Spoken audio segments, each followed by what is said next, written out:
রক্ত পরীক্ষা করলাম, ডক্টর বললো পরের দিন আসার জন্য। তো চলে গেলাম রক্ত রিপোর্ট আনার জন্য। হ্যালো ব্রোন, আসসালামু আলাইকুম। আশা করি সবাই ভালো আছেন। আমি আপনার দোয়া আল্লাহর রহমতে ভালো আছি। তো কে কই থেকে আমার ভিডিওগুলো দেখতেছেন কমেন্টে একটু বলে যাবেন। তো আমি আর বাইরে চলে গেলাম বাইয়ের বাইক নিয়ে উত্তরা শিনশিন জাপান হসপিটালে। তো ভাইয়া বাইক চালাইতেছে, আমি পিছন দিয়ে আল্লাহ দানিয়ে বাতাস খাইতে খাইতে চলে গেলাম হসপিটালে। তো হসপিটালে যাই নামার পরে আর আমি নামলাম বাইক থেকে, বাইকে বললাম আপনি এখানে দাঁড়ান, আমি যাই রক্ত রিপোর্টটা নিয়ে আসি।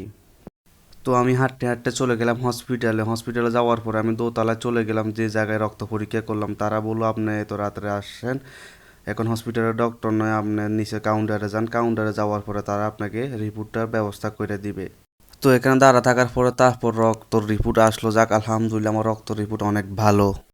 তো আমার রক্তর গ্রুপ হলো বি পজিটিভ। তো যাদের লাগবে আমাকে বলবেন, ইনশাল্লাহ আমি দেওয়ার চেষ্টা করব।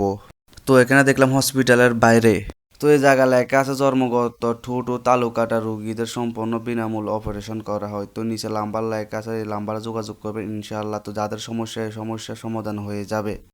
হসপিটালের নাম হলো উত্তরা শিনশিন জাপান হসপিটাল।